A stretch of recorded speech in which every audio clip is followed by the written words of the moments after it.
Boa noite a todos.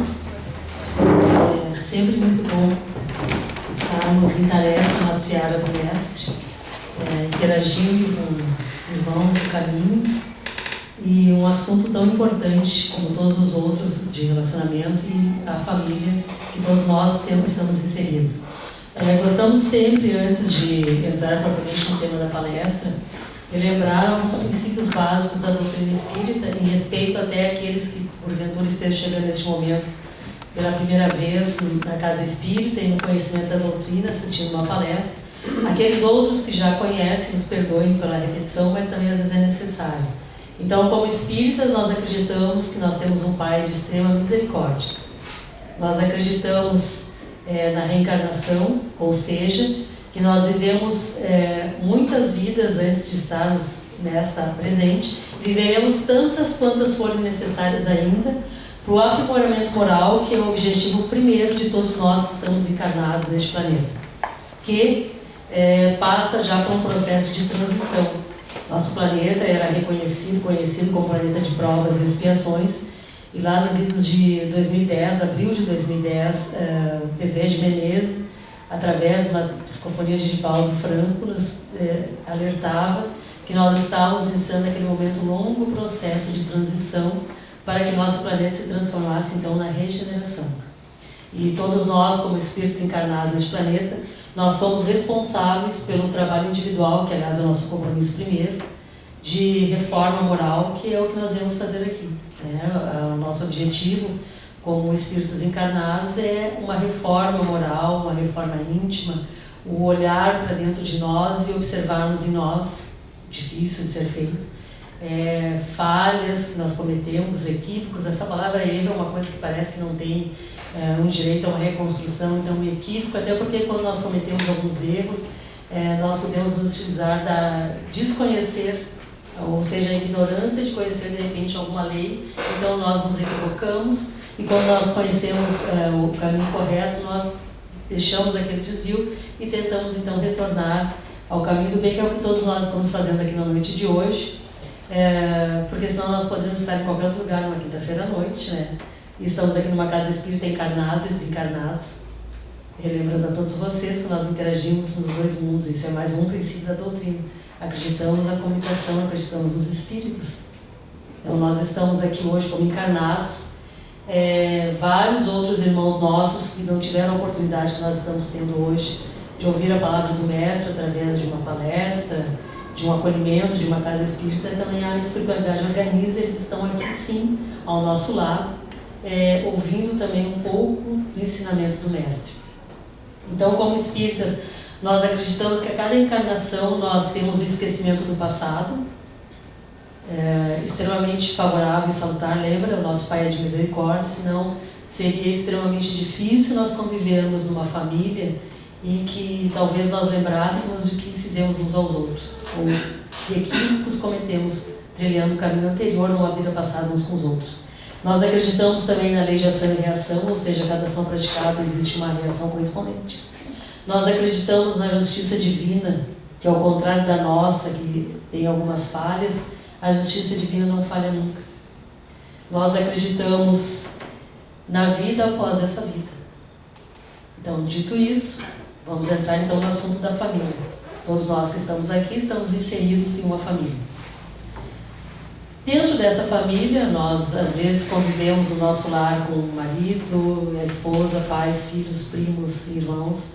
Hoje a gente tem aí fora uns ramos um pouco diferenciados de famílias, que tem, agregamos avó, agregamos o avô, agregamos sobrinhas. Eu venho de uma família que agreguei 3 sobrinhas da minha família de filho e marido.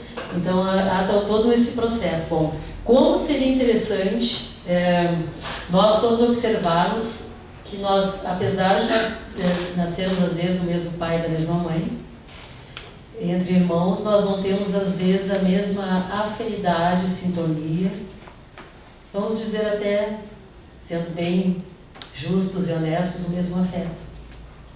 Eu me recordo que num grupo que eu participava, na outra casa que eu interajo, em determinado momento, depois de um longo tempo de processo de estudo da educação mediúnica, uma colega deu depoimento que quando ela entrou na doutrina, ela se sentiu liberta de uma situação muito difícil que ela tinha no lar, porque sendo mãe de 2 filhos, um menino e uma menina, ela detectava nela um amor, uma afetividade, um carinho, um cuidado por um deles mais do que o outro. E isso incomodava muito.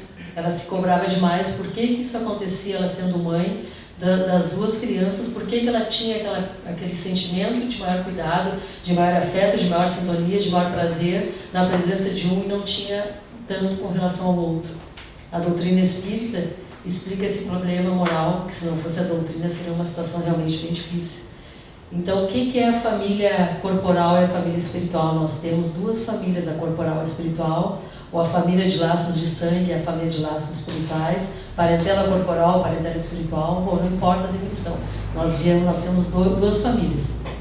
A família, que é essa que nós conhecemos aqui, a família de laços sanguíneos, primos, irmãos, tios, e a família espiritual, que são aqueles espíritos afins que muitas vezes não estão inseridos na mesma família corporal que nós estamos aqui neste momento. Se nós temos conhecimento de que nós vivemos muitas outras vidas e nós cometemos equívocos, interagimos com os outros, muitas vezes por ignorância da lei, do certo, nós também sabemos que se nessa nós somos um retorno, uma soma de uma vida anterior, e que quando nós saímos daqui, nós temos, depois de um período de perturbação maior ou menor, dependendo do nosso grau de aprendizado, de evolução, de estágio evolutivo, nós nos damos conta desses equívocos e nós batemos lá no departamento de reencarnação. Quem olhou o nosso lar sabe, nós temos um departamento que a gente vai lá, depois que a gente se dá conta de algumas coisas, passa um processo de aprendizado, pede ajuda, faz a prece. Os benfeitores espirituais às vezes nos resgatam de zonas que nós estamos em sofrimento. E aí, depois de um tempo refeito, nós batemos lá no departamento e dizemos assim: eu quero reencarnar. E aí é feito todo um processo. E a gente relembra de algumas coisas, equívocos que nós cometemos com alguns dos nossos irmãos, e a gente coloca lá: não pode deixar, eu quero receber. Eu me comprometo a receber como filho, eu me comprometo a receber como irmão, eu me torno um marido. Mas tem certeza? Não tem problema nenhum, porque eu reconheci que eu cometi algumas falhas, tranquilo comigo, eu reconheci tudo isso, então eu gostaria de receber, mas tenho certeza que não é demais. Quem sabe a gente não pode botar o marido aquele complicado, coloca aquela esposa com extrema dificuldade, que vai gostar o oposto de tudo que eu vou gostar naquela vida presente, me coloca aquela criatura que lá pelas tantas eu falhei e cometi um equívoco bem sério, uma vida passada, me coloca como filho, porque através do amor de filial eu vou tentar superar esse sentimento de animosidade. Tem certeza? Claro. E a gente marca aqui de volta. Só que o nosso Pai de misericórdia, Ele faz com que a gente tenha o véu do esquecimento. Ainda bem. Porque seria extremamente difícil nós lá na frente, no final da nossa encarnação, recebermos o mérito de ter interagido com o Espírito e ter às vezes forçado o sentimento, sabendo que ele nos fez alguma coisa, nós fizemos alguma coisa a ele, então nós esquecemos. E aí fica esse sentimento que alguns de nós detectamos, essa animosidade, esse sentimento instintivo de a presença daquelas pessoas nos causar às vezes um mal-estar. É o nosso espírito, lá o nosso inconsciente relembrando alguma coisa, cifrado, de que numa vida passada um equívoco foi tão forte que ficou isso marcado em nós. Mas o nosso Pai permitiu que nós tenhamos esquecido. E aí a gente vai lá e interage. Nós temos dificuldades na nossa família, sim, nós temos. Nós temos brigas, nós temos dissensões, nós temos rompimentos, pai com filho, filho com mãe, irmãos. E a sabedoria divina, ela é tão presente sempre na nossa caminhada, que nós temos aqui hoje, no nosso planeta Terra, na nossa vida social, datas comemorativas. Natal, primeiro do ano, aniversário, dia da mãe, dia do pai. E aí a gente às vezes brigou com o pai, a gente teve um rompimento com a mãe, a gente teve uma dificuldade com o irmão. E aí se aproxima o Natal e a gente começa aquele processo, vamos comprar presente. Pois é, mas aquele irmão que a gente não compra, não quero saber dele, não quero mais saber dele, não, mas é Natal. Daí a gente começa aquele processo, fiz conversando com o outro. E lá pela Santa, assim, tudo bem, então convida de novo aquela criatura, mas eu não quero saber dele. Aí entra naquele espírito de Natal, que ainda bem que nós espíritas entendemos realmente qual é o espírito do Natal, que é o respeito, é a Jesus, a todo o ensinamento que ele nos deixou. E essa parte aí do apelo comercial também é necessário, né? Porque faz bem, uma troca de presente, porque junto com isso a gente vem com abraço, a gente vem com sorriso, a gente vem com acolhimento, a gente vem lá no passeio, a família fica reunida, e quando passa esse processo a gente se dá conta que já abraçou aquele irmão, que já olhou para aquele primo, e aí a gente começa tudo de novo. Então tudo tem um porquê. E aí a gente volta de novo a interagir, a gente volta a ter algumas dificuldades, e não podemos esquecer que às vezes nós temos uma decepção com um irmão nosso, porque ele não é exatamente da nossa família como nós gostaríamos que ele fosse. Mas também nós devemos nos dar conta que às vezes nós também não somos da forma como ele gostaria que nós fôssemos. Então, há que se ter um processo de tolerância, de perseverança, até porque nosso Pai de misericórdia, quando nós temos a oportunidade muitas vezes de organizar essa família de laços materiais, corporais, nos é permitido por merecimento de ambas as partes ter dentro desse núcleo familiar por laços de sangue da nossa família espiritual. Quando não existe a oportunidade que isso aconteça, ele nos chega na nossa vida através de um amigo, que muitas vezes nós temos um laço de simpatia, de acolhimento, de afetividade com um amigo nosso, uma amiga nossa, muito mais às vezes que nós temos com o próprio irmão de sangue. Que às vezes também, se não fosse a doutrina espírita nos dar explicação com relação a isso, nós poderíamos ter um baita do processo de culpa também com relação a isso. Aliás, uma situação, vou dar um parênteses aqui, uma situação que a doutrina espírita também nos auxilia muito, quando nós compreendemos todo o ensinamento, é que tudo aquilo que nós devemos trabalhar e doar em benefício do nosso irmão, que é a tolerância, que é a paciência, que é o perdão, nós primeiro devemos também trabalhar em nós. Porque quem é o nosso próximo, mais próximo de nós do que nós mesmos. Então, se eu tenho que perdoar meu irmão de alguma coisa, eu também tenho que praticar o auto-perdão. O processo de culpa, nós nos damos conta de que nós cometemos um equívoco, nós nos reconhecermos equivocados numa situação e nós entendermos que há necessidade de um processo de reparação, porque a justiça divina, assim, ela não falha. Então, eu me dou conta de uma falha, eu me coloco no processo de submissão e tentar reverter aquela falha, mas eu tenho que reparar. Então, o núcleo familiar, ele nada mais é do que um reduto, do que um cadinho, do que um abençoado lar onde espíritos que vivenciaram em vidas passadas esses equívocos são colocados ali para interagir, para que a gente possa burilar, a gente aparar as arestas, a gente minimizar essas animosidades, transpor alguns obstáculos, justamente por esses laços sanguíneos. Eu sou mãe, ele é meu pai, ele é meu irmão, ele é meu filho. A família espiritual, ela é composta por espíritos afins.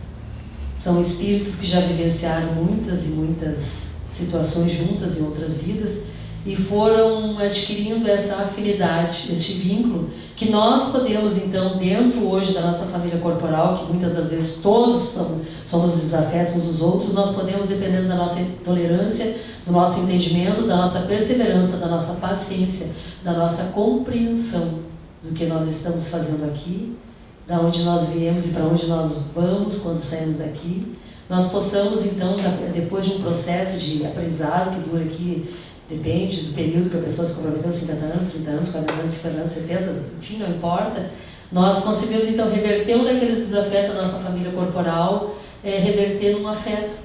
E lá depois, numa próxima encarnação, em vez de nós termos na nossa família espiritual 3, 4, 5, 10 membros, nós teremos 11, 12, 13 mérito nosso, mérito de quem também se permitiu transformar. A família espiritual, ela nem sempre ela está inserida, ela está no contexto que nós estamos aqui neste momento, dentro da nossa família, às vezes como amigos, mas está todo mundo por aí interagindo, cumprindo as suas tarefas e as suas missões.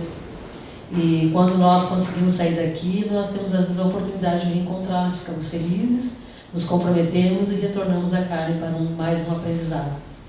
A doutrina espírita, quando bem compreendida, porque muitos de nós, em algum momento da nossa trajetória, nós confundimos a doutrina espírita, o ensinamento da doutrina espírita, que é o norte da doutrina, o que ela nos solicita é a reforma moral, a reforma íntima, e o trabalho individual conosco, nós confundimos às vezes com a parte da mediunidade. A mediunidade, dentro da doutrina espírita, nós médiuns, uma mediunidade mais ostensiva ou menos ostensiva, até porque médios todos nós somos, nós temos maior ou menor grau, o processo da intuição, daquela vozinha que às vezes nos diz faz isso, não faz aquilo, que às vezes a gente não segue, depois senta e chora, mas faz parte. Eles não nos abandonam, eles estão sempre ali. Nós nos desligamos da intuição do amparo, eles nunca nos perdem o olhar, eles só nos permitem o nosso escolher o nosso livre-arbítrio. Então, quando a doutrina é bem compreendida com o que nós viemos fazer aqui, na realidade, que é a parte moral, a reforma individual de cada um de nós, já é um baita de um trabalho. Cuidarmos das nossas imperfeições já nos pega toda essa encarnação. Ficar, às vezes, cuidando da imperfeição do outro é uma coisa bem complicada. Então, quando nós nos damos conta do que é realmente a doutrina espírita e a mediunidade, que nada mais é do que uma ferramenta de trabalho, que nós utilizamos para tentar atingir o maior número possível de irmãos dentro do processo de comprometimento que cada um de nós tem dentro da especificidade mediúnica, psicografia, psicofonia, vidência, enfim, não importa. Até porque a mediunidade é uma ferramenta de trabalho e nós gostamos sempre de falar que é que nem uma enxada. Uma enxada na mão do jardineiro, ela faz belos canteiros com horta, legumes, enfim. Um belo jardim com flores na mão de uma pessoa com uma má índole, ela pode matar um irmão. Então a mediunidade é da mesma forma, dependendo da condução dela, ela pode auxiliar ou retardar o caminho nosso e do irmão, às vezes, que está sob o nosso amparo, nosso julgo, nosso comando, enfim. Então, todo esse processo de entendimento auxilia para que nós tenhamos uma compreensão. E muitas das vezes, quando nós sofremos alguma dificuldade maior no nosso ambiente de família, às vezes é mais assim entre o relacionamento marido e mulher, às vezes nós temos um marido agressivo, às vezes nós temos, porque não, uma mulher também agressiva, e a gente releva, a gente tem a tolerância, a gente tem a paciência, a gente pede auxílio e amparo através da prece. Às vezes aqueles próximos da nossa família também corporal ali olham e dizem assim, mas como é que tu pode? Tu não passa sangue nas tuas veias? Como é que tu não reage? Como é que tu suporta tudo isso? Se nós pararmos agora e repensarmos a nossa vida de relação, às vezes com uma outra família, amigos nossos, nós vamos lembrar de alguns casos assim que tu olha num relacionamento familiar, não necessariamente só marido e mulher, entre irmãos, e tu pensa assim, mas como é que aquela pessoa suporta tudo aquilo e com uma abnegação e uma serenidade que a gente não compreende? Porque ele sabe que aquilo é um compromisso. Inconscientemente passa que aquilo é um compromisso. Nós sabemos quando é nosso compromisso. E aí a gente aprende a amar. Tolerar seria uma situação bem forçada. E quando a gente tem a compreensão de que, em dita doutrina, de que nós não estamos no lugar errado, com as pessoas erradas na família que nós estamos inserindo no núcleo familiar, até porque somos falhos uns com os outros, equívocos, cometemos uns com os outros, quem cometeu não importa, até porque se isso fosse importante, Deus permitiria que nós lembrássemos, então nós não lembramos, isso faz parte da misericórdia, para que nós consigamos superar essa encarnação com méritos.